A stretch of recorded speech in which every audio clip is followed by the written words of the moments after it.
দুবাইতে labour visa হচ্ছে আর বাকি। আসসালামু আলাইকুম ওয়া রাহমাতুল্লাহি ওয়া বারাকাতুহু। সম্মানিত দর্শক মণ্ডলী, আপনারা সকলে কেমন আছেন? আশা করি আল্লাহর অশেষ মেহেরবানিতে আপনারা সকলেই ভালো আছেন। সো দুবাই ইনফো নেটওয়ার্ক থেকে আপনাদের সবাইকে জানাচ্ছি স্বাগতম। আমার নাম আব্দুর রাহিম, আমি সংযুক্ত আরব আমিরাত থেকে বলতেছি। সো বন্ধুরা, আজকের ভিডিও অত্যন্ত গুরুত্বপূর্ণ, তাই সম্পূর্ণ ভিডিও মনোযোগ সহকারে দেখবেন। সো বন্ধুরা, প্রথমে আমি আজকে যে বিষয়টা নিয়ে আলোচনা করবো সেটা হচ্ছে দুবাইয়ের labour visa, family visa, transfer visa এবং দুবাইতে খুঁটিনাটি সবকিছু নিয়ে কিন্তু আলোচনা করবো। তো অবশ্যই সম্পূর্ণ ভিডিও মনোযোগ সহকারে দেখবেন। আর বর্তমানে একটা কথা না বলে পারছি না, আসলে বাংলাদেশের সরকারের কি কোনো মাথা খারাপ নাকি? তারেক রহমানের কি মাথা নাই? উনি আসলে দুবাই প্রবাসীদের একটু দেখতে পারতেছে না, ওনাকে আসলে বসাইছে প্রবাসীরা। আর দুবাই প্রবাসীরা একটা প্রধান কিন্তু একটা মিছিল কিন্তু করছিল দুবাইয়ের ভিতরে, যে কারণে আমাদের এত এত সমস্যা হচ্ছে। তো উনার কি আসলে একটু বুদ্ধি নাই যে এখন বর্তমানে দুবাই প্রবাসীদের একটু আমরা দেখা উচিত? তারেক রহমান আসলে দুবাইতে আসা উচিত, দুবাইতে এসে দুবাইয়ের যে প্রধানমন্ত্রী তাদের সাথে কথা বলার দরকার বা তাদের সাথে একটা সহযোগিতা চাওয়ার দরকার, তাহলে কিন্তু এই বিষয়গুলো কিন্তু একটা সমাধান হয়ে যায়। আর এইসব স্বরাষ্ট্রমন্ত্রী, ওই আপনার প্রবাসী মন্ত্রী, এইসব দিয়ে কোনো কাজ হবে না ভাই।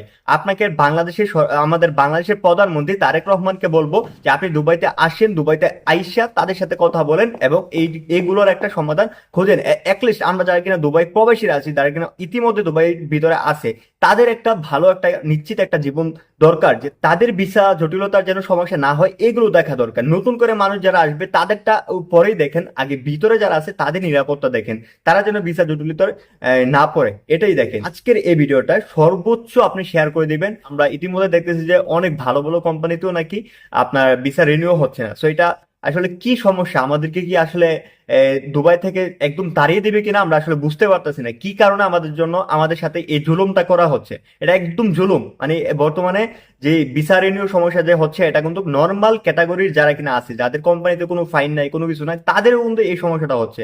তো বন্ধুরা, আর কথা না বাড়িয়ে আমরা এখন বলবো যে দুবাইয়ের লেবার ভিসার কি অবস্থা বর্তমানে।